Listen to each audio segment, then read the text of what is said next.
इकबाल का नौकर कहने लगा कि मैं सोया हुआ था अपने कमरे में, रात के 2, 3 या 4 बजे का वक्त होगा। अल्लामा इकबाल ने मुझे आके जगाया और मुझे फरमाने लगे कि मेरे एक मुअज़्ज़ज़ मेहमान आए हैं, तो उठो उनके लिए कहीं से ताज़ा लस्सी बनवा के लाओ।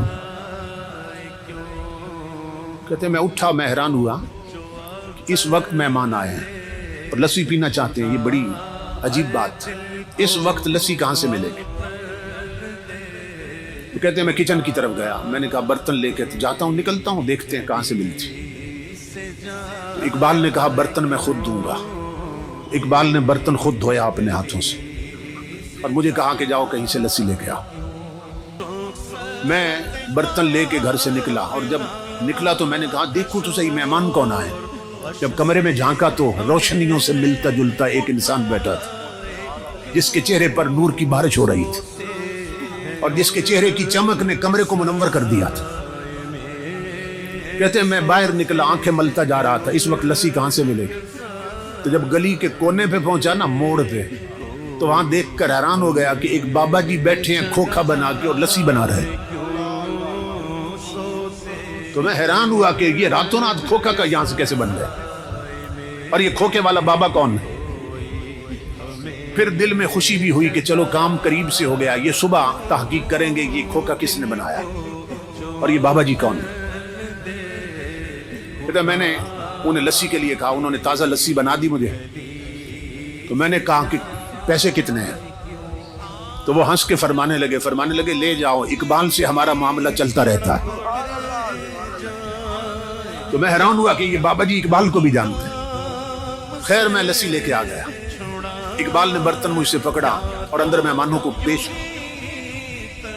मैं अपने कमरे में बैठा था और सोच रहा था कि अब मेहमान रात रुकते हैं या चले जाएंगे, अभी क्या सूरत हाल बनती। तो मैंने महसूस किया कि मेहमान उठे हैं वापस जाने के लिए। इकबाल के सीने लगे, इकबाल का माथा चूमा उन्होंने और दरवाजे से निकले। मैंने इकबाल को आवाज दी, मैंने कहा अल्लामा साहब मैं दरवाजे कुंडी लगा देता हूँ, आप आराम फरमाएं। कुंडी लगाने की बजाय मैं गली में चला गया। मैंने कहा देखो तो सही मेहमान इस वक्त आए थे कि कौन है, किधर जाते हैं। तो इकबाल का नौकर कहता है मैंने जब देखा तो अल्लाह की इज्जत की कसम उन्होंने एक कदम उठाया इकबाल के दरवाजे से और दूसरा कदम गली के आखिरी कोने में रख दिया और गायब हो गए। मैं पीछे भागा, मैंने कहा ये इतना लंबा कदम जिस्मानी नहीं हो सकता, ये कोई रूहानी कदम उठा। पीछे भागा, जब गली के मोड़ पे गया तो हैरान हो गया, न बाबा न खोखा न खोखे वाला, मेहमान भी गायब, खोखा भी गायब, बाबा भी गायब। मैं पलट के आया, मैं इकबाल के कदमों पे गिरा। मैंने कहा कलंदर लाहौरी खुदा के लिए मुझे बता ये आने वाले बुजुर्ग कौन थे और वो खोखे वाले बाबा जी कौन थे। इकबाल ने कहा ना छेड़ मलंगना, जब अपना काम करो। मैंने कहा मेरी जिंदगी गुजरी है खिदमत में, खुदा के लिए मुझे बताएं कौन थे। इकबाल ने कहा मेरे साथ एक वादा करो तो बता देता हूं, मेरी जिंदगी में ये राज फाश नहीं करोगे। मैंने कहा अल्लामा साहब मैं वादा करता हूं। इकबाल ने कहा सुन अल्लाह की इज्जत की कसम, आने वाले गरीब नवाज थे, खोखे वाले दाता अली हजवेरी थी। इसी पर इकबाल कहता है फना कैसी बका कैसी, जब उसके आशना ठहरे, कभी इस घर में आ निकले कभी उस घर में जा ठहरे।